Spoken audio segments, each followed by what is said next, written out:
She's in her prime, dude. I love this.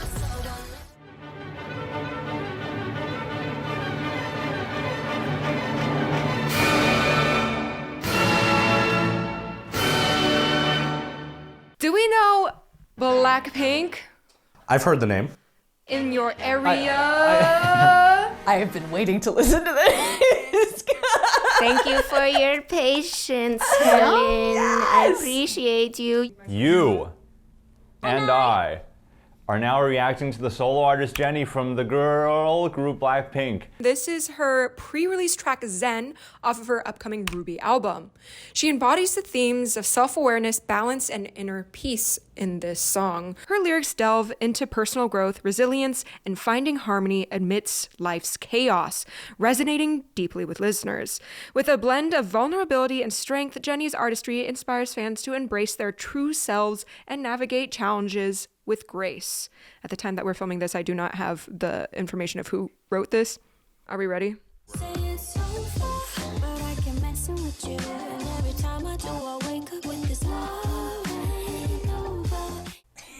Yes, we are ready.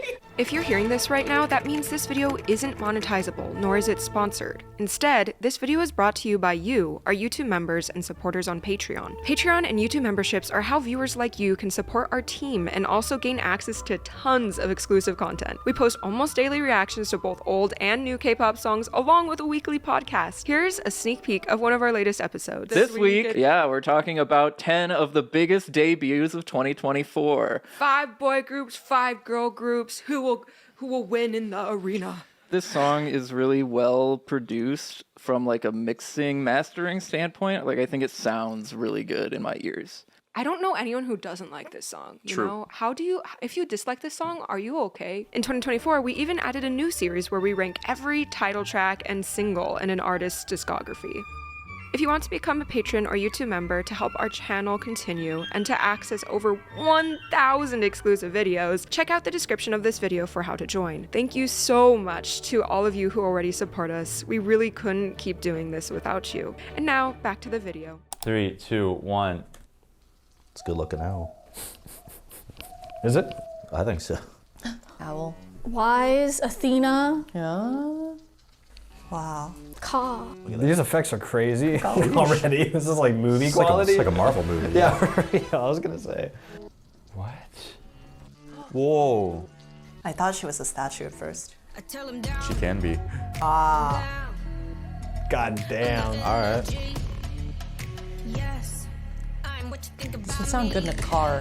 Oh yeah, this would sound good in the car. A lot of bass, it's very empty, but what is happening makes it full. It's already so powerful. Interesting. It sounds like a really small, high-pitched drum. I love the amount of space that she's using between words. Wait, the aspect ratio is like not a movie. It's like an old movie. It's like a Rear Window. Crazy beat. It's like pretty minimal. Very minimal. Ooh.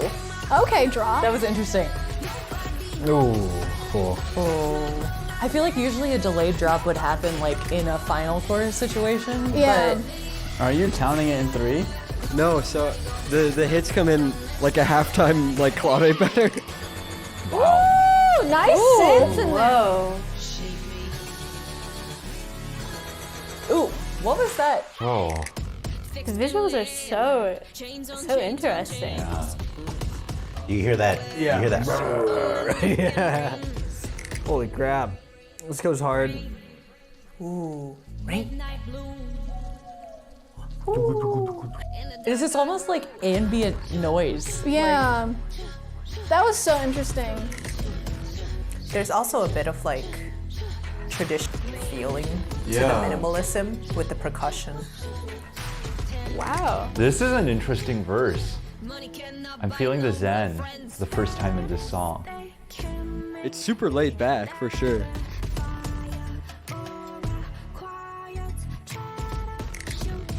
This is so out of the norm.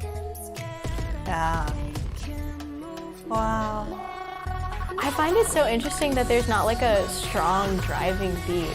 which I think really adds to it. Like the drama, I love it. Even though the instrumentals are kind of like very hard and like very loud, Yeah. it's like, it's still very meditative despite that. But I think that's just the use of space. Yeah. Ooh, Everything Everywhere All at Once, right? Yeah. Wild. Ooh, I like seeing the. this is so beautiful. Gosh, she is so beautiful. Ooh, you hear that right to left there? Womp, womp, womp. Yeah, that's weird, but kind of cool. I like that. ASMR, yes.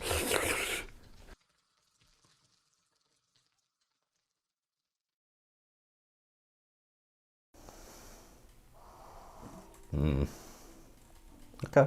Oh my god. I like it. That was ethereal. I love the amount of like power that it gets from the beginning. There's so much space being used. It doesn't feel as driving it forward. Maybe that's the point of the song because it's called Zen. But if they're going for a Zen vibe, that production doesn't make me feel Zen at all. I get like a half a second of Zen and then Well, okay, it's relaxing if you have this at like 2% volume. Yeah, the song is about navigating life's challenges with grace. So that's There we maybe go. why there's that mixture. Maybe that's of, why there's a little bit of space between the troubled parts of your life. Yeah, it's quiet and then it's noisy. I don't think this is a song that like is making the listener feel zen, but I do think it portrays the chaos of life very well. And then I can see how the person singing the song is feeling the zen throughout it. But it's not a song that invites me to feel zen. You know, because I see the title and I have like an expectation, but then I realized it's like, I'm the third person perspective. I don't know. Yeah, it's like you're watching a story unfold. Yeah. And you're like watching Jennie, you know, be zen, and then you're not. Well, I don't know. It's interesting because this is like very Jennie, like Yeah. in this way that she wasn't in BLACKPINK, but also completely different from anything that she has done before. I think especially kind of the vocal decisions that she was making, like I feel like there's some that's a lot more direct, and then there's kind of a softer, airier kind of sound that she's using. Like she utilizes her like presence and talents very well, I Yeah. think. Like when the song started and she came in, I Yeah. was like, that's so Jennie. Yeah. Because it's like she's like made herself an individual. She's Yes. that's what an artist is. Like kind of she an is like icon. herself. You know how someone's like actually genuinely powerful or considered powerful when they like don't say a lot and they only speak when they need to. Oh, Yeah. very goddess. That's the sense that I wanted to get at the beginning. Like, you know, she's like small phrases at a time. She's only speaking on a couple beats rather than all 4 beats. We've got some, I think some percussion up there, and then some synths who just like augment the harmony. It gets more layered as it goes on. And I think that pairs really well with the visuals, which also get more colorful as the music video goes on. Whoever directed it or sketched it out did a really good job. Yeah. Because it actually emphasized what's going on musically very well. A lot of music videos do that without you knowing it, but also it's like if you know like those like the hits, like the spots, like Yes. or what do they call it, like beats, like Yeah. scene beats. It's like if they hit all the beats, it like we notice in the music Yeah. what visually is happening. Most likely the composition came before the video, right? Yeah. It's interesting that they would make that choice and then execute it in the video Yeah. very well. That makes it even more effective. I think the video did a lot of the work here. And don't get me wrong, the production around this song is very cool. I like a lot of the, you know, that kind of sounds that are going on. It just felt like a lot of, at times, empty space that could have been filled with something interesting. And during those empty spaces, the visuals are popping off here. So I feel like this was really carrying the song. What were the most standout musical elements in this song? I think that post-chorus. Is that what it is? Is it the post-chorus? Yeah, Yes. I see. I just think that's really interesting. I like this part. That part was cool. And this is the verse that like blew my mind. Wait, hold on. Wait, you gotta keep it going for just this okay, part. okay. Just this part. Keep it going. You point out the meter thing, which I didn't even realize until you Yeah. pointed it out. Oh. Oh, that's 5. Right? Whoa, wait, do that again.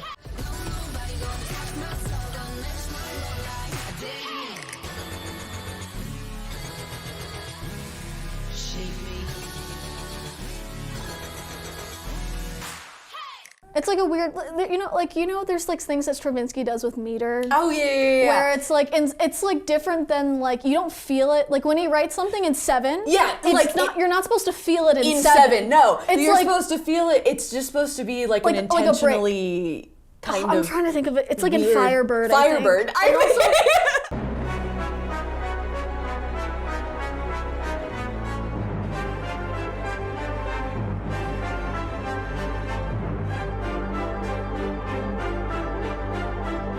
The amount of songs that are just in 4/4 at the same time. And also don't play with, because you can play with. You can do a lot within 4/4. I mean, like this. For just harmonically, I guess, is you have like this sort of wubwubwubwub, and then like a sort of like synth that's up here.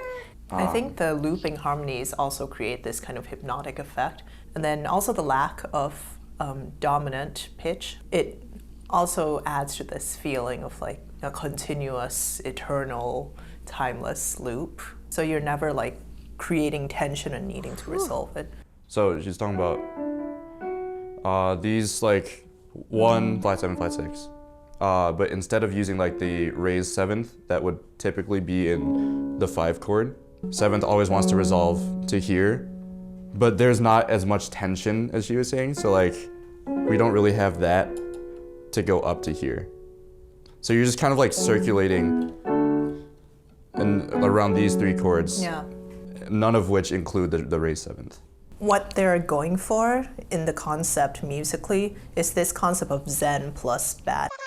So that results in this like circular harmony work, which has a lot of kind of more effectual sounds and usage of different registers of the voice to create different affects, rather than relying on harmony to move your feelings about it. I like the second verse a lot because it was surprising in that the momentum kind of dips, but I really like how it just stays there. Yeah. I'm like really curious about it. So was it because you felt like the second verse was more Zen because they took out like, was it all the beats and it was literally just her voice, and was it a synth or something? I think so. It was not going for a dopaminergic type of experience. It was more going for a serotonin type of experience. Yeah, the ambient noises was an interesting element. No, that was kind of fun, and I mean it kind of makes sense because like, I don't know, like water, earth, air, fire. Oh, sorry.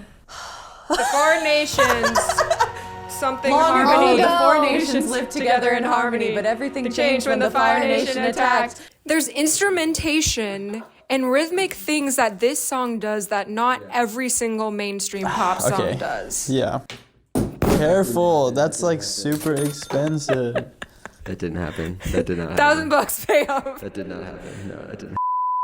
First up, I heard both of you mention some of the instrumentation. What did you think about the different percussion textures? It was like the icing on top, I feel like. Like they didn't contribute much. It's not like vital to the song, respectfully. But it was used very tastefully. It wasn't there the whole time. They felt like ornamentations. There is an instrument that I don't think you guys have talked about yet, a percussion instrument. The What? Wait. Castanets, bro! Wait, no, wait. Yeah. Gotta go. Sorry, yeah, I guess that's pretty deep in the mix. Yeah. Why? I'm like melting. Sorry, yes, flamenco dancers traditionally use castanets, and it's just like, they're pieces of wood and they look like clams. And I remember reading that some people had a difficulty finding like where exactly to bop their head, at least for the first half. Can you guys explain why musically that was happening? Because it emphasized 4. It's syncopated, so they emphasize. Oh yeah, 1, 2, 3, 4, 1, 2, 3, 4. And with normal pieces of music, normal songs, the normal ones. Normal. There's sort of like definitely emphasis on 1. Let's say it's in 4/4 time. And then there might be a secondary emphasis on beat 3. So be 1, 2, 3, 4. Mostly in pop songs, both the 1 and 3 are equally emphasized. 1, 3, 4, 1. And there's the head bopping. There we go, easy. I tell him down, under energy. Yes, I'm what you think about me. There was one section that it did something like it was doing a halftime. Regular time is obviously 1, 2, 3, 4. Halftime is yeah, right. So it's like laid back. They were doing halftime. So every single beat 3, there was a hit of some sort. So it's like kind of super halftime. It's like you're getting a snare drum hit every like 2 bars instead of once every bar. Yeah. Oh, it's right here. Yeah, that snare it's like really booming. It has a lot of reverb. It's so over the top in so many ways. The bass and the beats are so like blasted out, but they're so minimal at the same time. It's really clean.